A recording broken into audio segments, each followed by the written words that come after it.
Hello children, welcome back to our channel Rimika's Diary. நம்ம வந்து CBSE Class 2 Grammar NCERT syllabus தான் பார்த்துட்டு இருக்கோம். ஆல்ரெடி நம்ம சேனலில் சாப்டர் 1லேருந்து சாப்டர் 19 வரைக்கும் ஒர்க் ஷீட்ஸ் வந்து போஸ்ட் பண்ணியிருக்கிறோம். கண்டிப்பாக போய் செக் பண்ணி பாருங்கள். உங்களுக்கு ஈஸியாக இருக்கணும் அப்படின்றதுக்காண்டி நம்ம சேனலில் ஒரு பிளேலிஸ்ட் க்ரியேட் பண்ணியிருக்கிறோம், கிராமர் அப்படின்னு சொல்லிட்டு. ஓகே சில்ட்ரன், நம்ம சேனல் ஃபர்ஸ்ட் டைம் பார்க்குறீங்கன்னா கண்டிப்பாக சப்ஸ்கிரைப் பண்ணுங்கள். ஆல்ரெடி சப்ஸ்கிரைப் பண்ணி சப்போர்ட் பண்ணிட்டு இருக்கிற நம்ம சில்ட்ரன் எல்லாருக்குமே ரொம்ப ரொம்ப தேங்க்ஸ். ஸோ இன்றைக்கி வந்து நம்ம சாப்டர் 20 தான் பார்க்க போகிறோம். Chapter 20 comprehension. ஓகேவா? ஸோ காம்ப்ரிஹென்ஷன் நம்ம என்டர் பண்ணுறதுக்கு முன்னாடி காம்ப்ரிஹென்ஷன்னா என்ன அப்படின்ற டெஃபினிஷன் நம்ம ஃபர்ஸ்ட் ஆஃப் ஆல் பார்த்துடலாம். Comprehension is understanding the meaning of a text, including the main idea, important details, and the writer's message. So ஒரு பேராகிராஃபோ இல்லை ஒரு எஸ்ஸே மாதிரி ஒரு கண்டென்ட் வந்து நமக்கு கொடுத்துருவாங்க. ஓகேவா? அதை வந்து நீங்கள் என்ன பண்ணணும், நல்லா அண்டர்ஸ்டாண்ட் பண்ணணும். நல்லா அண்டர்ஸ்டாண்ட் ஆகணும் அப்படின்னா நீங்கள் என்ன பண்ணணும், ஃபர்ஸ்ட் ஆஃப் ஆல் ரீட் பண்ணணும். ஒரு 2-3 டைம்ஸ் வந்து அவங்க கொடுத்துருக்கிற கண்டென்ட்டை வந்து நல்லா ரீட் பண்ணி பார்க்கணும். ரீட் பண்ணி அங்கே வந்து நமக்கு டெக்ஸ்ட்னா அது வேர்ட்ஸ், அதில் நிறைய வேர்ட்ஸ் இருக்கும். அந்த வேர்ட்ஸோட மீனிங் எல்லாம் நம்ம என்ன பண்ணிக்கணும், அண்டர்ஸ்டாண்ட் பண்ணிக்கணும். அப்புறம் அதில் என்ன சொல்ல வராங்க, அதோட மெயின் ஐடியா, மெயின் தீம் என்னன்னு பார்க்கணும். ஓகேவா? அதில் என்னென்ன இம்பார்ட்டன்ட் டீட்டெயில்ஸ் சொல்லியிருக்காங்க, அந்த ரைட்டர்ஸ் மெசேஜ், அதில் என்ன மெசேஜ் நமக்கு சொல்ல வராங்க அப்படின்ற எல்லா கண்டென்ட்டையும் நம்ம என்ன பண்ணணும், அண்டர்ஸ்டாண்ட் பண்ணணும். ஓகேவா? அதுதான் நமக்கு வந்து காம்ப்ரிஹென்ஷன் அப்படின்னு சொல்லுவாங்க. ஸோ உங்களுக்கு வந்து என்ன பண்ணுவாங்க அப்படின்னா ஒரு பிக்சர் கொடுத்துருவாங்க. ஒரு பிக்சர் கொடுத்து அந்த பிக்சருக்கு ரிலேட்டடாக இருக்கிற ஸ்டோரி மாதிரி இல்லை ஏதோ ஒரு சம்திங் கண்டென்ட் மாதிரி கொடுத்துருவாங்க. அதை நீங்கள் என்ன பண்ணணும்னா ஒரு 2-3 டைம்ஸ் வந்து நல்லா ரீட் பண்ணி மீனிங் தெரிகிற வரைக்கும் ரீட் பண்ணிகிட்டே இருங்க. அதை அண்டர்ஸ்டாண்ட் பண்ணதுக்கப்புறமா அதுக்கு ரிலேட்டடாக சம் கொஸ்டின்ஸ் வந்து கேட்பாங்க. அந்த கொஸ்டின்ஸை வந்து நீங்கள் ஆன்சர் பண்ணணும். அந்த பேராகிராஃப்க்கு வந்து உங்களுக்கு கம்ப்ளீட்டாக மீனிங் புரிஞ்சிருச்சு, அண்டர்ஸ்டாண்ட் ஆயிடுச்சு அப்படின்னா அவங்க கொடுத்துருக்கிற அந்த ரிலேட்டடான கொஸ்டின்ஸ்க்கு எல்லாமே உங்களால் ஆன்சர் பண்ண முடியும். ஓகேவா? ஸோ நம்ம இப்போ வந்து இந்த பிக்சர் பாருங்கள். இந்த பிக்சரில் வந்து என்ன அப்சர்வ் பண்ணுறீங்க நீங்கள்? ஒரு இருக்குது. ஃபாக்ஸ் வந்து என்ன பண்ணுது, கிரேப்ஸ் வந்து எடுக்க வந்து ட்ரை பண்ணுது. கிரேப்ஸை வந்து ஜம்ப் பண்ணி எடுக்க ட்ரை பண்ணிட்டு இருக்கு. ஓகேவா? இதுக்கு ரிலேட்டடாக தான் நமக்கு இங்கே ஸ்டோரி மாதிரி கொடுத்துருக்காங்க. நம்ம இப்போ இந்த ஸ்டோரியை ரீட் பண்ணி அண்டர்ஸ்டாண்ட் பண்ணுவோம். First, A fox was hungry. ஹங்க்ரின்னா என்னது, பசிக்கிறது. He looked for food. So பசிக்குது அப்படின்றனால அது ஃபுட்டுக்கு பார்த்துட்ருக்கு. He saw a bunch of grapes. So அந்த டைமில் வந்து அது என்ன பார்க்குது, bunch of grapes பார்க்குது. ஓகேவா? ஒரு ட்ரீயில் வந்து பார்த்தீங்கன்னா bunch of grapes பார்க்குது.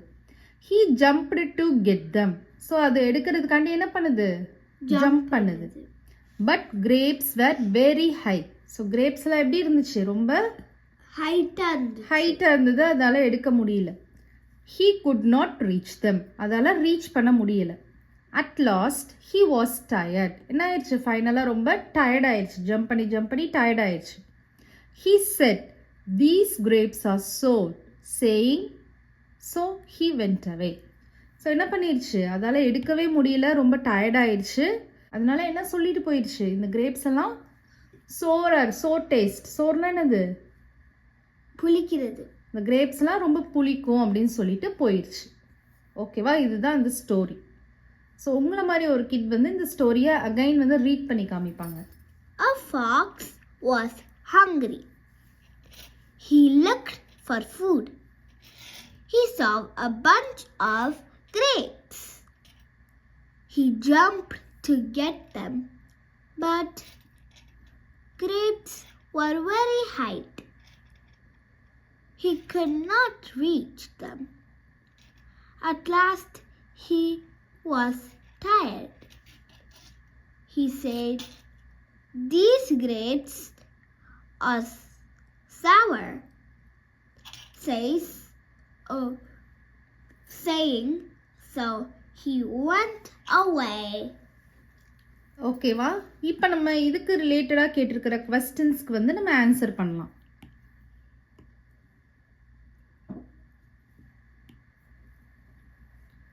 ஸோ ஃபர்ஸ்ட் கொஸ்டின் என்ன கேட்டிருக்காங்கன்னு பாருங்க. Why did the fox look for food? எதனால இந்த ஃபாக்ஸ் வந்து ஃபுட்டுக்கு பார்த்துட்டு இருந்துச்சு? ஏன்னா அதுக்கு வந்து பசிச்சுச்சு. A fox was hungry. நம்ம வந்து ஆன்சர் எல்லாமே அவங்க கொடுத்துருக்கிற பேசேஜில் இருந்து தான் எடுத்து எழுத போகிறோம். ஸோ அதை வந்து கரெக்டாக ஒரு சென்டென்ஸ் மேக் பண்ணி எழுதணும். It was hungry. It was hungry போடலாம், இல்லைனா the fox was hungry போடலாம், இல்லைனா he was hungry கூட போடலாம். He was hungry. ஓகேவா? Next, what did he see? அது என்ன பார்த்துச்சு? He see grapes. Bunch of grapes பார்த்துச்சு. Bunch of grapes. ஓகேவா? he see அப்படின்னு எழுதக்கூடாது, ஆன்சர் எழுதுறப்ப past tense எழுதணும். ஸோ அப்போ வந்து he saw a bunch of grapes.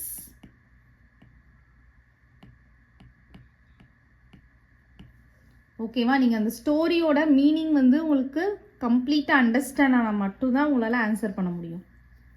What did he do to get the grapes? அந்த கிரேப்ஸ் கிடைக்கிறதுக்கு அது என்ன பண்ணுச்சு? ஜம்ப் பண்ணுச்சு. அப்போ he jump to get them. ஓகேவா? இல்லை டு கெட் த கிரேப்ஸ் அப்படின்னு கூட போட்டுக்கலாம் நீங்கள். நெக்ஸ்ட் பாருங்க, could he get the grapes? அதுக்கு grapes கிடைச்சிச்சா? No. அப்போ he could not போட்டுக்கோங்க. he could not get them அப்படின்னு போட்டுக்கலாம், இல்லைன்னா get the grapes அப்படின்னு நீங்கள் போட்டுக்கலாம். he could not get them. ஓகேவா? Next, what did he say before he went away? அது அந்த பிளேஸை விட்டு போகிறதுக்கு முன்னாடி என்ன சொல்லிட்டு போச்சு? அந்த பேராகிராஃபில் பாருங்கள் என்ன சொல்லிட்டு போச்சு?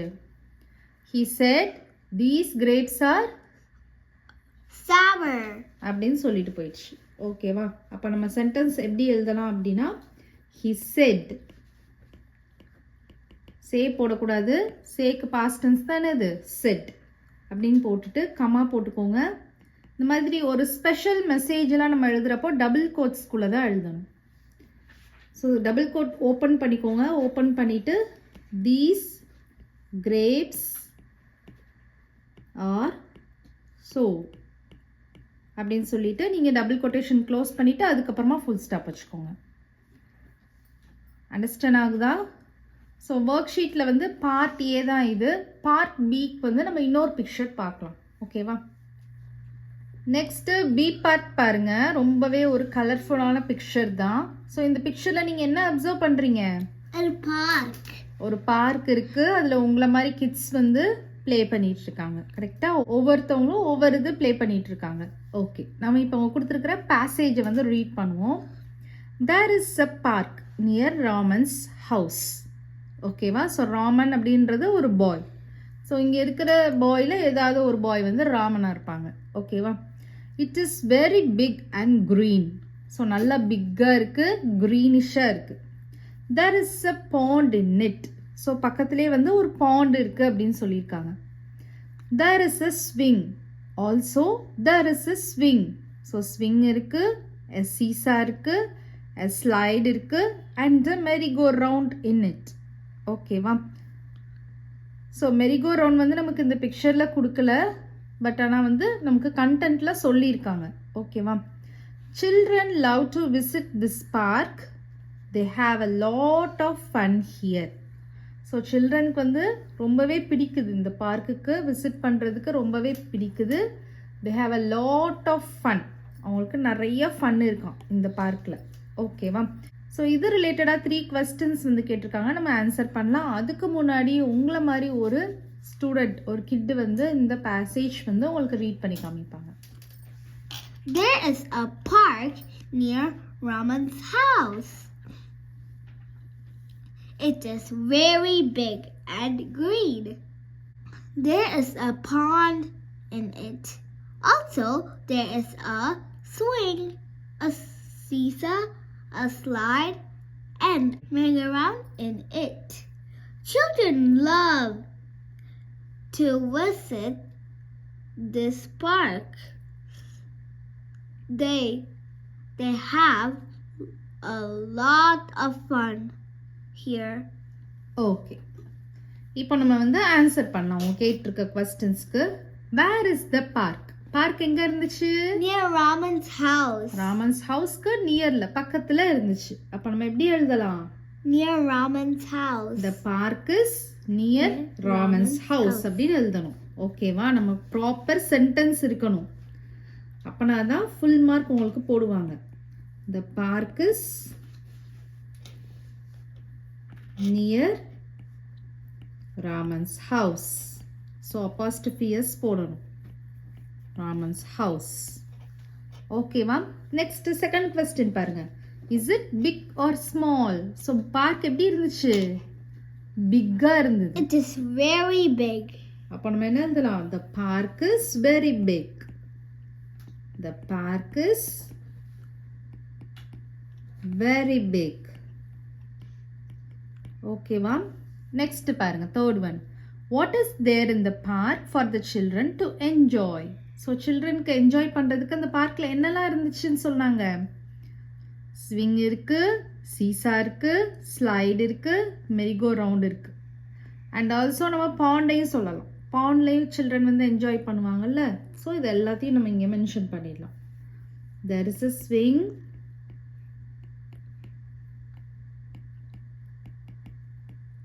a seesaw, a slide, a merry-go-round,